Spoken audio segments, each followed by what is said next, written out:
नमस्कार. आज आपण भारताच्या डिजिटल शिक्षण क्रांतीच्या जगात डोकावणार आहोत. एक अशी क्रांती जी एका विशाल आणि एकमेकांशी जोडलेल्या नेटवर्कमधून तयार होतीये. चला तर मग हा प्रवास सुरू करूया. हे बघा, आपल्या समोर जो नकाशा आहे ना, तोच आपला आजचा गाईड आहे. ही फक्त काही उपक्रमांची यादी नाहीये, तर हे एक असं जबरदस्त जाळं आहे जे भारतातल्या शिक्षण व्यवस्थेच्या प्रत्येक भागाला एकत्र जोडतं. तर आपण हे कसं समजून घेणार आहोत? सगळ्यात आधी या डिजिटल विश्वाची मूळ कल्पना काय आहे ते बघू. मग शाळा आणि कॉलेजसाठी कोणती साधनं आहेत यावर नजर टाकू. त्यानंतर या सगळ्याला आधार देणारी सिस्टम कोणती आहे ते पाहू. आणि शेवटी या सगळ्याचं मिळून एक मोठं चित्र कसं दिसतं ते समजून घेऊ. ठीक आहे, तर सुरुवात करूया अगदी याच्या केंद्रस्थानी असलेल्या संकल्पनेपासून, म्हणजे ती मूळ कल्पना जी या सगळ्याला एकत्र बांधून ठेवते. ही डिजिटल शिक्षण परिसंस्था म्हणजे नेमकं काय? सोप्या भाषेत सांगायचं तर ही एक अशी राष्ट्रीय योजना आहे जी एकाच नेटवर्कमधून शाळेपासून ते मोठ्या संशोधनापर्यंत प्रत्येक स्तरावर डिजिटल साधनं पुरवते. यातला सगळ्यात महत्त्वाचा शब्द आहे एकात्मिक. कारण हे वेगवेगळे तुकडे नाहीत, तर सगळं एकमेकांशी जोडलेलं आहे. आणि हेच याचं खरं सामर्थ्य आहे. चला, आता या सिस्टीमच्या पहिल्या आणि सगळ्यात महत्त्वाच्या भागाकडे वळूया. तो म्हणजे शालेय शिक्षण, जिथे खऱ्या अर्थानं भविष्याचा पाया रचला जातो. आता या नकाशात जो लाल रंगाचा भाग दिसतोय ना, तो आहे शालेय शिक्षण विभाग. मुलांच्या शिक्षणाची सुरुवात इथूनच होते. आणि डिजिटल साधनं इथेच खूप मोठी क्रांती घडवत आहेत.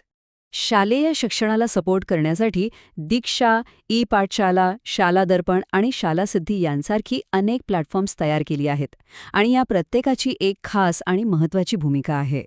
दीक्षा हे नाव तुम्ही ऐकलं असेल.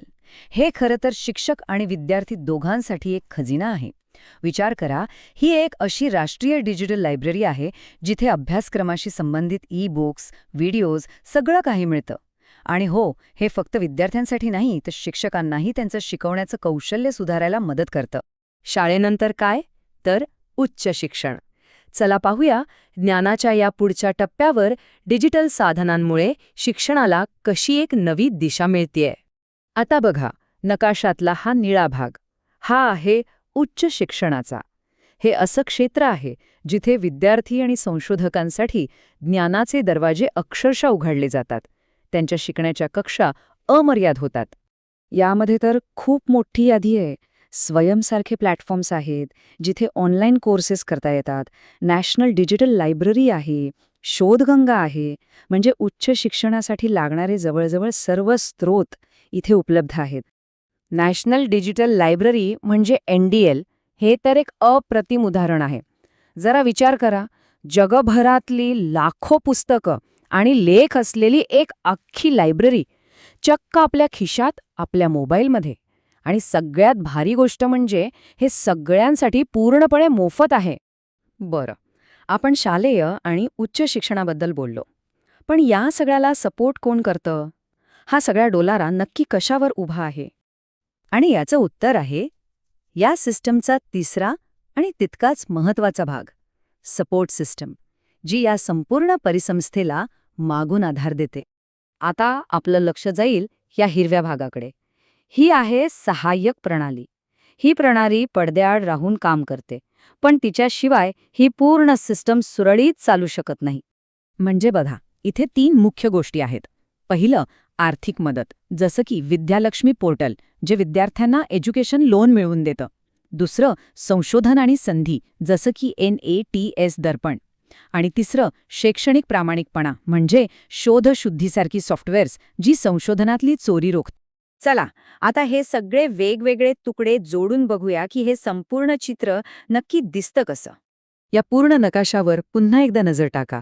आता हे अगदी स्पष्ट झालं असेल की शालेय शिक्षण, उच्च शिक्षण आणि सपोर्ट सिस्टम हे काही वेगळे भाग नाहीत, तर हे सगळं मिळून एक मोठी, एकमेकांना जोडलेली शक्तिशाली सिस्टम तयार होते.